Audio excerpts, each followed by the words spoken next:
Today is a very special day, and we are honored to hear the 10th speech of one of our most dynamic and informative Rising Star members, Karl Grieve. Today, Karl completes his Competent Communicator manual, and we celebrate this great accomplishment with him. We have enjoyed listening and learning from Karl as he has progressed through his 10 projects. And Karl has demonstrated he has a multitude of talents that take him from the racetrack to the kitchen to playing with animals and developing computer programs to better organize his pictures. Today, Karl is going to inspire his audience with an 8 to 10 minute speech.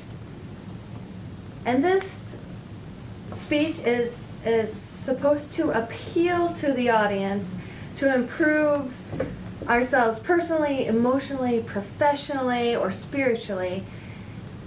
It's also supposed to bring the audience together in a mood of fellowship and shared desire, build audience enthusiasm, propose a change or a plan, and appeal to the audience to adopt this plan or change.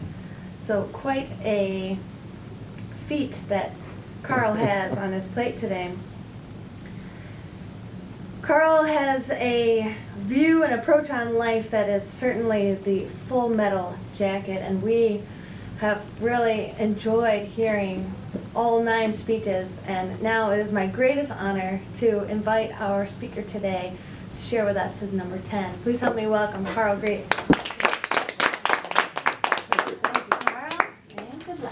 Thank you. Do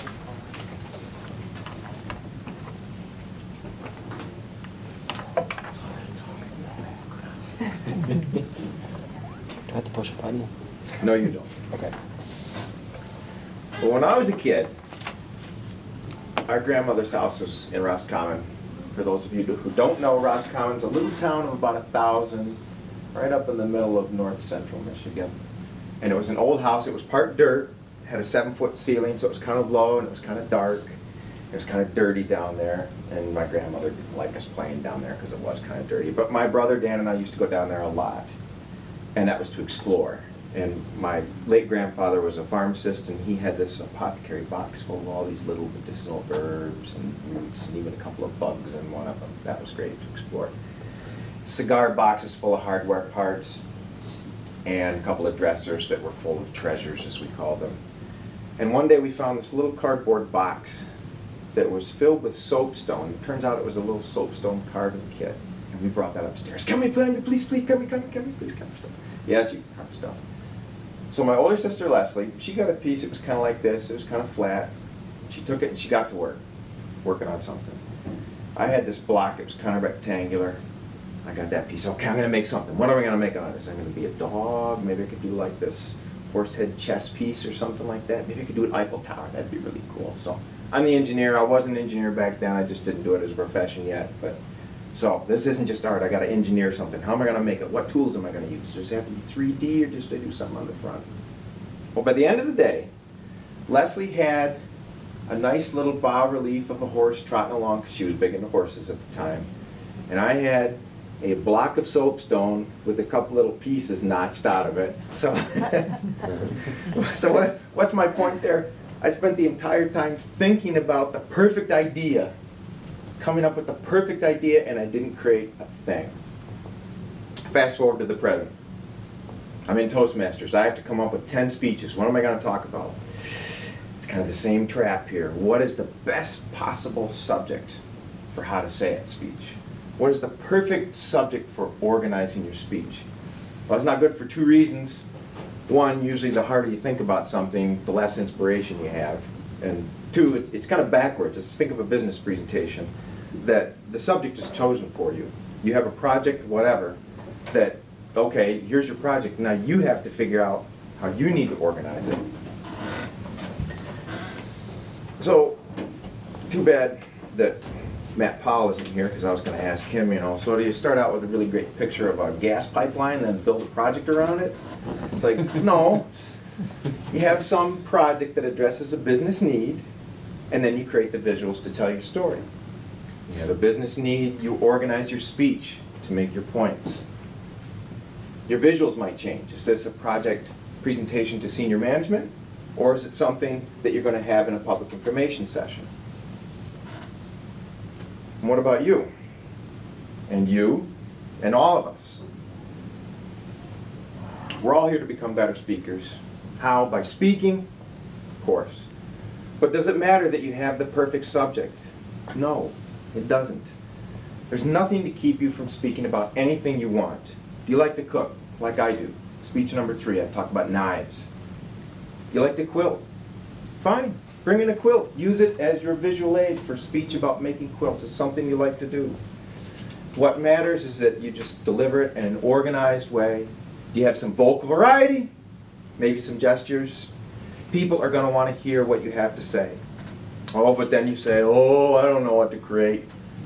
Tell you what, I have a couple little pictures I want to share with you. I'm just going to paint a picture of some old lady here. Okay, there you go. There's a picture of some old lady.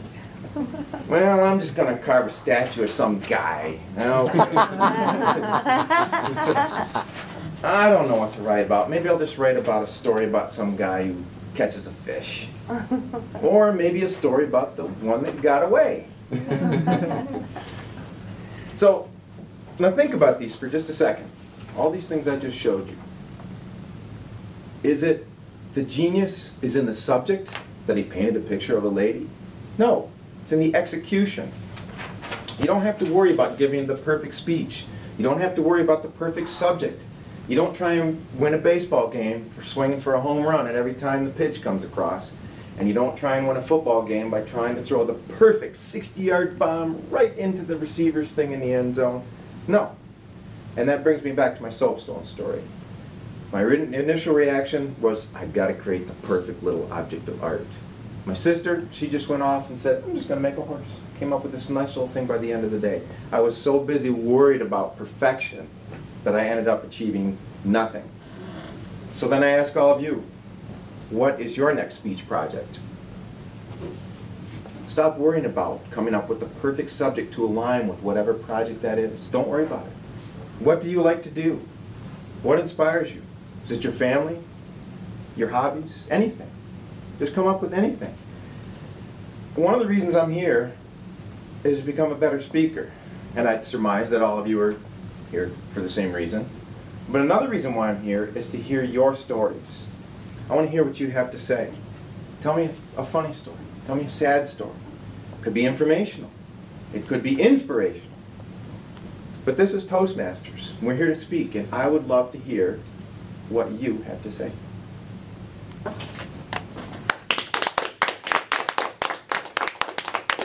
Jeff? Timer, if you give us a minute or two.